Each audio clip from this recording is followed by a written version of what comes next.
प्रिय भक्तों, जय श्री राम। भक्ति भाव ज्ञान चैनल में आपका स्वागत है।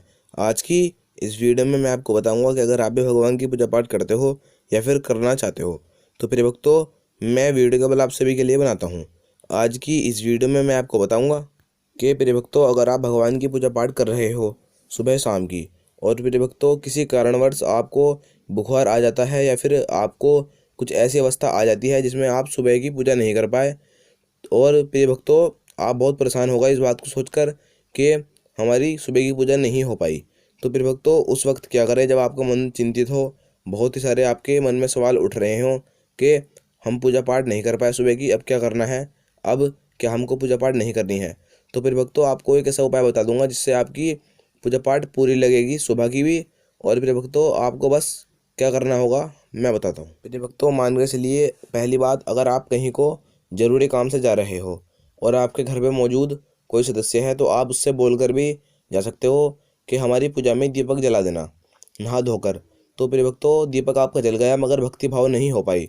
तो प्रिय भक्तों जब शाम को आप कार्य से लौट कर आओ, उस काम को निपटा कर आओ, तो प्रिय भक्तों सुबह की जो आप पूजा पाठ करते हो, मान के चलिए उदाहरण के तौर पर अगर आप सुबह को 40 पढ़ते हो 3, माला जपते हो 4 और आरती करते हो, तो प्रिय भक्तों आपको शाम को वही डबल कर देना है। आपको 40 तो 3 की जगह आपको 6 कर देनी है और माला 4 की जगह 8। और प्रिय भक्तों आरती आपको एक ही बारी करनी है, क्योंकि प्रिय भक्तों आरती तो एक ही बारी होती है, डबल डबल आरती से कुछ नहीं होता। प्रिय भक्तों आपको आरती करनी है, सुबह की आरती शाम को ही कर देनी है। तो प्रिय भक्तों और भगवान से कहना है कि हे प्रभु, शाम की पूजा मैंने आप कर दी। तो आप उन लोगों से आगे माने जाओगे जिन्होंने ये सोचकर पूजा नहीं करी कि सुबह की पूजा तो सुबह ही गई, रात गई, बात गई, और अब तो हम शाम की पूजा करेंगे। फिर वक्त तो आपको दोनों टाइम की पूजा पाठ कर देनी है और आपकी पूजा पाठ पूरी से पूरी लगेगी, इस बात की फिर वक्त तो आपको गारंटी है।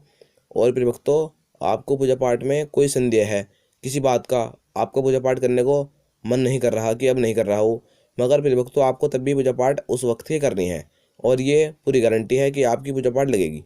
और प्रिय भक्तों आपको इस वीडियो के माध्यम से और एक सवाल मैं आपको बताने जा रहा हूँ। तो प्रिय भक्तों कई लोग ये सोचते हैं कि अगर हम पूजा पाठ कर रहे हैं और हम हमारा पूजा पाठ करने का मन कभी होता है प्रबल, कि हम पूजा पाठ पूरे सच्चे मन से करते हैं और हमें पूजा पाठ करने में आनंद होता है और हमको और हमारे मन को बहुत ही आनंद मिलता है पूजा पाठ करने में, और कभी कभी हमारा बिल्कुल भी मन नहीं करता पूजा पाठ करने का और मन विचलित सा होता है। तो फिर भक्तों आपको मैं आज इस वीडियो में एक ऐसी जानकारी उपाय बता दूंगा, आपको पूजा पाठ करने में बहुत ही मज़ा आएगा। तो प्रिय भक्तों आपको सबसे पहले क्या करना है, आप पूजा पाठ कर रहे हैं, मान के चलिए एक उदाहरण के तौर पर अगर मैं कहूँ आपको एक चौपाई सुना के, जय हनुमान ज्ञान गुण सागर जय कपीस तिहुँ लोक उजागर। कई लोग जल्दी जल्दी पढ़ते हैं और बहुत ही उल्टा सीधा पढ़ देते हैं, तो फिर भक्तों उनका मन और भी इस भावना को विचलित से ही ले जाता है और जो उनका गलत मन उनसे कराना चाहता है वही वे कर बैठते हैं।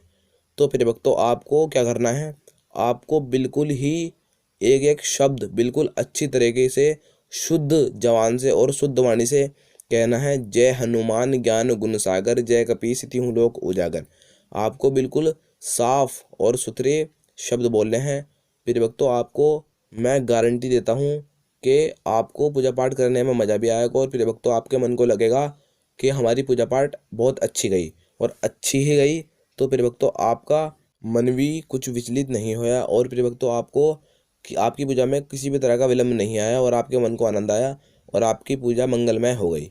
तो प्रिय भक्तों ये आज की 2 जानकारी हैं। और प्रिय भक्तों आपको भगवान के, जिस भी भगवान की आप पूजा पाठ कर रहे हो, शंकर जी की, सरस्वती जी की, लक्ष्मी माता की, शिव जी की, शंकर जी की, जिसकी भी आप पूजा पाठ कर रहे हो सच्चे हृदय से, जो आपके इष्ट प्रधान देव है, उसको अपने रोम रोम में और अपने दिल और दिमाग में बसाने के लिए, यानी कि प्रिय भक्तों उनके प्रति भावना और विश्वास और प्रिय भक्तों लगन बढ़ाने के लिए आपको उनके बारे में बातें सुननी है यूट्यूब पर, फ़ोन पर, और प्रिय भक्तों आपको उनकी किताबें पढ़नी है और उनकी कथाएँ सुननी है और प्रिय भक्तों उनकी कहानियाँ सुननी है और उनकी महिमा सुननी है। इससे प्रिय भक्तों आपका मन उनके प्रति ओर जाएगा और प्रिय भक्तों रात को आपको उनको याद करके सोना है। तो क्या पता प्रिय भक्तों कभी न कभी भगवान आपके सपने में आ जाए, इष्ट देव, और इस जो है प्रक्रिया से आपका उनके प्रति विश्वास और बढ़ेगा। जब वे सपने में आपको आपकी मदद करते हुए दिखेंगे या फिर आपको दर्शन देते हुए या फिर आपको कुछ पढ़ाते हुए अपनी चालीसा या फिर किसी भी तरीके से दर्शन देते हुए दिखेंगे तो प्रिय भक्तों आपको उनके प्रति एक सच्ची भावना वाला विश्वास बढ़ेगा। तो प्रिय भक्तों ये थी आज की हमारी भगवान से जुड़ी एक जानकारी। अगर आपको आज की हमारी वीडियो थोड़ी सी भी पसंद आई हो तो इस वीडियो को लाइक और हमारे भक्ति भाव ज्ञान चैनल को सब्सक्राइब करना बिल्कुल भी ना भूलें। तो प्रिय भक्तों जैसा कि आपको पता है, हर रोज की तरह फिर एक बार जय श्री राम, जय श्री राम।